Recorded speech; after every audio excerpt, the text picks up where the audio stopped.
ವಿದ್ಯುತ್ ಮಸೂದೆ 2025 ಹಿಂಪಡೆಯಿರಿ. ವಿದ್ಯುತ್ ಮಸೂದೆ 2025 ಹಿಂಪಡೆಯಿರಿ. ಶ್ರಮಶಕ್ತಿ ನೀತಿಯನ್ನು ಹಿಂಪಡೆಯಿರಿ. ಶ್ರಮಶಕ್ತಿ ನೀತಿಯನ್ನು ಹಿಂಪಡೆಯಿರಿ. ಶ್ರಮಶಕ್ತಿ ನೀತಿಯನ್ನು ಹಿಂಪಡೆಯಿರಿ. ನಿಮ್ಮ ಕ್ಷೇತ್ರದಲ್ಲಿ 100% FDI ನಿಲ್ಲಿಸಬೇಕು. ನಿಮ್ಮ ಕ್ಷೇತ್ರದಲ್ಲಿ 100% FDI ನಿಲ್ಲಿಸಬೇಕು. ನಿಮ್ಮ ಕ್ಷೇತ್ರದಲ್ಲಿ 100% FDI ನಿಲ್ಲಿಸಬೇಕು. ಸಾರ್ವಜನಿಕ ವಲಯ ಸಂಸ್ಥೆಗಳನ್ನು ಖಾಸಗೀಕರಣ ಹಿಂಪಡೆಯಬೇಕು. ಸಾರ್ವಜನಿಕ ವಲಯದ ಸಂಸ್ಥೆಗಳನ್ನು ಖಾಸಗೀಕರಣ ಹಿಂಪಡೆಯಬೇಕು. 4 ಕಾರ್ಮಿಕ ಸಮಿತಿಗಳನ್ನು ಹಿಂಪಡೆಯಬೇಕು. 4 ಕಾರ್ಮಿಕ ಸಮಿತಿಗಳನ್ನು ಹಿಂಪಡೆಯಬೇಕು. ಬಿಬಿಜಿ ರಾಮ್ ಸಲಹೆಯನ್ನು ಹಿಂಪಡೆಯಬೇಕು. ಬಿಬಿಜಿ ರಾಮ್ ಸಲಹೆಯನ್ನು ಹಿಂಪಡೆಯಬೇಕು. ವಿದ್ಯುತ್ ಮಸೂದೆ 2022 ಹಿಂಪಡೆಯಬೇಕು. ವಿದ್ಯುತ್ ಮಸೂದೆ 2025 ಹಿಂಪಡೆಯಬೇಕು. ಶ್ರಮಶಕ್ತಿ ನೀತಿಯನ್ನು ಹಿಂಪಡೆಯಬೇಕು. ಶ್ರಮಶಕ್ತಿ ನೀತಿಯನ್ನು ಹಿಂಪಡೆಯಬೇಕು. ನಿಮ್ಮ ಕ್ಷೇತ್ರದ 100% FDI ನಿಲ್ಲಿಸಬೇಕು. ಫೆಬ್ರವರಿ 12ನೇ ತಾರೀಕು ಏನು ನಾವು ಪ್ರತಿಭಟನೆ ಮಾಡ್ತಾ ಇದ್ದೀವೋ ಇದರ ಉದ್ದೇಶ ಏನು, ಇದನ್ನ ಯಾಕೆ ನಾವು ಮಾಡಬೇಕು, ನಮ್ಮ ಕಾರ್ಮಿಕರಿಗೆ ಏನು ಕಷ್ಟಗಳು ಬರ್ತಾ ಇದೆ, ಇದಕ್ಕೆ ಕಾರಣಕರ್ತರು ಯಾರು, ಕಾರ್ಖಾನೆಗಳು ಇವತ್ತು ನಡೆಸಕ್ಕೆ ಆಗ್ತಾ ಇಲ್ಲ, ಅದಕ್ಕೆ ಕಾರಣಕರ್ತರು ಯಾರು, ಇದನ್ನೆಲ್ಲ ಸರಿಪಡಿಸಬೇಕಂತ ಹೇಳಿದ್ರೆ ಕಾರ್ಮಿಕ ಸಂಘಗಳಾದ ನಾವು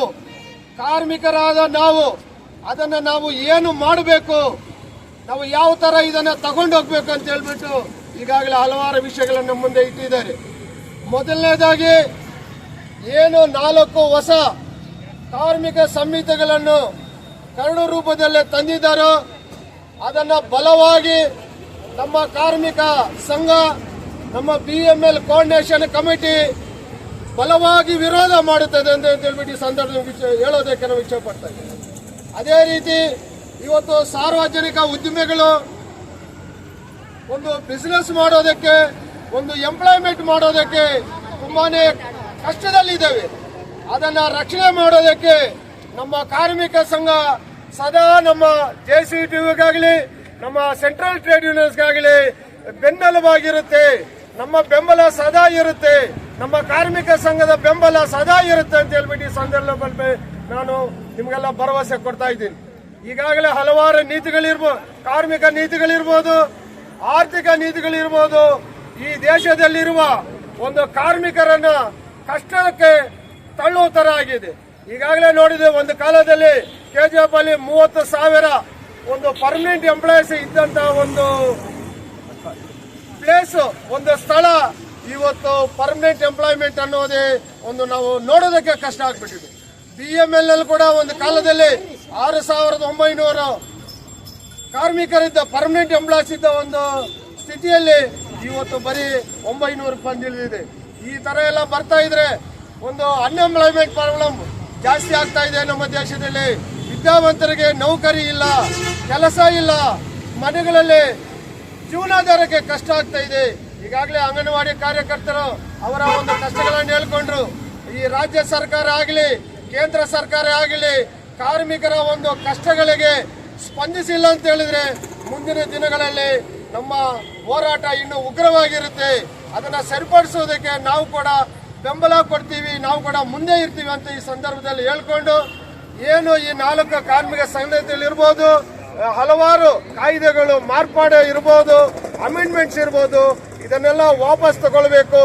ಕಾರ್மிகರಿಗೆ ரட்சணை. கிட்டத்தட்ட 30 கோடி தொழிலாளர்கள் இந்த போராட்டத்தில் கலந்து கொண்டிருக்கக்கூடிய விஷயத்தை நாமெல்லாம் அறிவோம். இப்போ இந்த நாட்டினுடைய மிகப்பெரிய ஒரு சக்தி தொழிலாளர்கள், விவசாயிகள். இந்த தொழிலாளர்கள் விவசாயிங்க இருக்கிறதுனால தான் இந்த நாடே நகருது. இந்த நாடு நகருதுனாக்கா இது யாரோ அம்பானி, அதானி, டாடா, பிர்லா இது போன்றவங்கனால கிடையாது. ஆயிரக்கணக்கான கோடிக்கணக்கான தொழிலாளர்களுடைய உழைப்பு தான் இந்த நாட்டையே நகர்த்துது. இந்த நாட்டினுடைய பொருளாதார வளர்ச்சிக்கும் இந்த தோழர்கள் தான் வந்து பங்களிக்கிறாங்க. அது ஒரு பக்கம் இருக்கும் போது, இன்னொரு பக்கம் கடுமையான விலைவாசி உயர்வு, வேலை இல்லாத திண்டாட்டம். இந்திய நாடு வந்து எந்த அளவுக்கு இருக்குதுனாக்கா கிட்டத்தட்ட 20% அன்எம்ப்ளாய்மெண்ட் ரேட் இந்த நாட்டில். ஆகவே அது கணக்கு போட்டா நாம வந்து 20 கோடி பேர் கிட்ட வந்து இந்த நாட்டில் வேலை இல்லாத நிலைமையில இருக்கிறத வந்து நாம இன்னைக்கு பார்க்கணும்.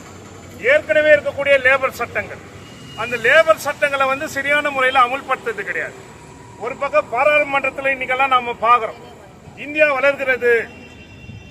வாஜ்பாய் அரசு இருந்த போது இந்தியா ஒளிர்கிறது நானுங்க, இப்ப இந்தியா வளர்கிறது என்றாங்க. இந்தியாவுடைய ஜிடிபி வளர்கிறது. அப்படி சொல்லும் போது பார்த்தாக்கா யார் வளர்ந்துங்கிறாங்க இந்த நாட்டில் பார்த்தா, கடந்த 10 வருஷத்துல 1 மடங்கு இருந்த அதானியுடைய சொத்து இன்னைக்கு 10 மடங்கு உயர்ந்திருக்கு. ஆனா சாதாரண தொழிலாளிங்க இன்னைக்கு நான் பர்மனன்ட் ஒர்க்கர்ஸ் இருக்கிறாங்க பிஎம்எல்ல, ஒரு நாளைக்கு ஒரு 200 ரூபாய் உயர்த்தி கொடுங்கன்னு சொல்லிட்டு போராடுங்கிறாங்க. அவங்களுடைய சம்பளம் இன்னைக்கு உயர்த்து.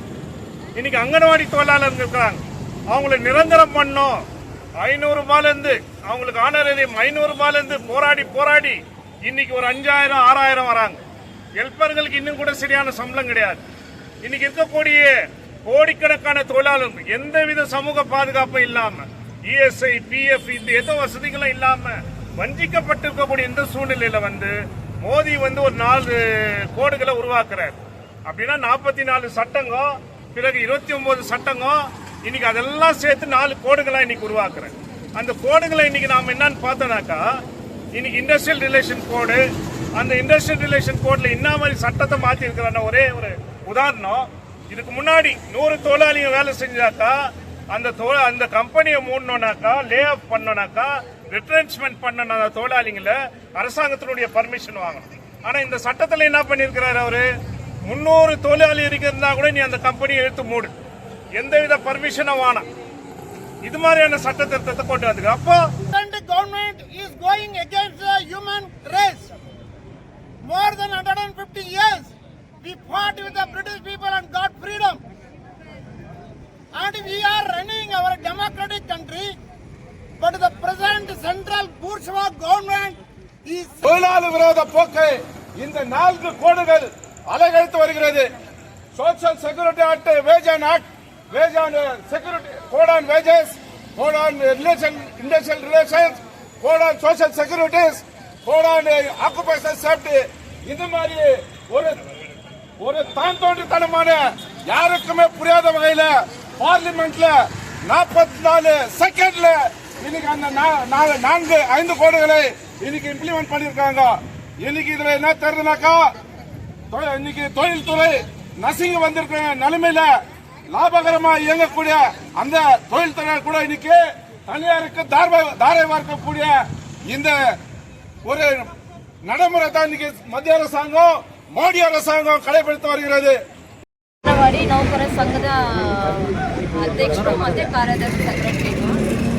ನಮಗೆ ಯಾವಾಗಲೂ ನಮಗೆ ವೈಫೈ ಕನೆಕ್ಷನು ಇಲ್ಲ. ನಮ್ಮ ಫೋನ್ಗಳು ಕೊಟ್ಟಿರೋ ಫೋನ್ಗಳು ಸರಿಯಾಗಿ ವರ್ಕು ಮಾಡೋಲ್ಲ. ಅದರಲ್ಲೇ ಮಾಡಬೇಕು. ನಾವು 5ನೇ ತಾರೀಕು ಒಳಗಡೆ ಅದನ್ನೆಲ್ಲ ಕ್ಲೋಸ್ ಮಾಡಬೇಕು. ಇಲ್ಲಾಂದರೆ ಮೆಮೋಗಳು ಕೊಡ್ತೀವಿ ಹಂಗೆ ಹಿಂಗೆ ಅಂತ ತುಂಬ ಬೆದರಿಸೋದು. ನಮ್ಮ ಸುಮಾರು ವರ್ಷಗಳಿಂದ ಕೇಳ್ತಾ ಇದ್ವಿ, FIRಸು ವೈಫೈ ಕನೆಕ್ಟ್ ಕೊಡ್ರಿ, ನಾವು ಮಾಡ್ತೀವಿ, ನಾವೇನು ಕೆಲಸ ಮಾಡೋಲ್ಲ ಅಂದ್ಬಿಟ್ಟು ನಾವು ಹೇಳ್ತಾನೆ ಇದ್ದೀವಿ. ಅವ್ರು ಸರ್ಕಾರದವರು ಅದಕ್ಕೆ ಇದು ಮಾಡ್ತಾ ಇಲ್ಲ. ನಮ್ಮ ಸಿಬ್ಬಂದಿಗಳು ಬಂದು ನಮಗೆ ನಮ್ಮ ಸಾರುಗಳು ಬಂದು ನಮ್ಗೆ ತುಂಬ ಒಂದು ಇದು ಈ 5ನೇ ತಾರೀಕು ಒಳಗಡೆ ನಮ್ಗೆ ಕ್ಲೋಸ್ ಆಗಬೇಕು, ಅಷ್ಟು ಮಾಡಬೇಕು ಅಂದ್ಬಿಟ್ಟು ನಮ್ಗೆ ತುಂಬ ಇದು ಮಾಡ್ತಾ ಇದ್ದಾರೆ. ನಮಗೆ ವೈಫೈ ಕನೆಕ್ಟ್ ಮಾಡಿದ್ರೆ ಒಂದೊಂದು ಅಂಗನವಾಡಿಗೂ ಸೇರಿ ವೈಫೈ ಕನೆಕ್ಟ್ ಮಾಡಿದ್ರೆ ನಾವು ಕೆಲಸ ಮಾಡ್ತೀವಿ ಕರೆಕ್ಟಾಗಿ. ಈವರೆಗೂ ಕನಿಷ್ಠ 26,000 ಬೇಕು ಅಂತ ಸುಮಾರು ವರ್ಷಗಳಿಂದ ನಾವು ಹೋರಾಡ್ತಾ ಇದ್ದೀವಿ. ಏನು ನಮಗಿನ್ನು ಈವರೆಗೂ ಆಗ್ತಾ ಇಲ್ಲ. ನಾವೇನು 10 ದಿವಸ 12 ದಿವಸ ಹೋಗ್ಬಿಟ್ಟು ರೋಡಲ್ಲಿ ಬೀದಿನಲ್ಲಿ ರಾತ್ರಿ ಹಗ್ಲು ಬಿದ್ದಿರೋದು ನಮಗೇನು ದೊಡ್ಡ ವಿಷಯ ಇಲ್ಲ. ತಿಂಗಳಗಟ್ಟು ಬೇಕಾದರೆ ಬಿದ್ದಿರ್ತೀವಿ, ಆಗೋವರೆಗೂ ನಾವು ಬಿಡೋದು ಇಲ್ಲ. ನಮ್ಮ ಕಾಯಂ ಆಗಲೇಬೇಕು ಅನ್ನೋದು ಒಂದು ಇದು ನಮ್ಮಲ್ಲಿದೆ. ನಮಗೆ ಕೇಂದ್ರ ಸರ್ಕಾರ ಬಂದು ಕೇಂದ್ರ ಸರ್ಕಾರ ಬಂದು 2018ರಲ್ಲಿ ನಮ್ಗೆ 2,700 ರೂಪಾಯಿ ಹೆಚ್ಚಳ ಮಾಡಿರೋದು. ಈವರೆಗೂ ನಮ್ಗೆ 1 ರೂಪಾಯಿ ಹೆಚ್ಚಳ ಮಾಡಿಲ್ಲ. ನಮ್ಮನ್ನು ಏನೋ ಈ ಬೀದಿನಲ್ಲಿ ಹೋಗ್ತಾರೆ ನೋಡೋ, ಅವ್ರಿಗದು ಕೀಳುವಾಗಿ ನೋಡ್ತಾರೆ. ಅಂಗನವಾಡಿ ಅವರು ಅಂದ್ರೇನೋ ಅವ್ರಿಗಷ್ಟೇ ಇದು. ಅಷ್ಟೆಲ್ಲ ಮಾಡ್ತಾ ಇದ್ದಾರೆ. ಮತ್ತೆ ನಮಗೆ ಈ ಗರ್ಭಿಣಿ 3 ತಿಂಗಳು ಗರ್ಭಿಣಿಯಿಂದ ನಾವು ಆ ಮಗುನು ಎಷ್ಟು ಚೆನ್ನಾಗಿ ಇದು ಮಾಡಿಕೊಂಡು ಗರ್ಭಿಣಿನೂ ಮತ್ತು ತಾಯಿನೂ ಇಬ್ಬರನ್ನು ಸೇರಿ ನಾವು ಸೇವೆ ಮಾಡ್ಕೊಂಡು ಎಷ್ಟು 6 ವರ್ಷ ಮಕ್ಕಳವರೆಗೂ ನಾವು ತಂದು ಅಲ್ಲಿ ಇಕ್ಕಿದ್ರೆ LKG UKG ಶಿಕ್ಷಣ ಇಲಾಖೆ ಕೊಡಬೇಕು ಅಂತ ಇವಾಗ ರದ್ದುಪಡಿಸಿದ್ದಾರೆ.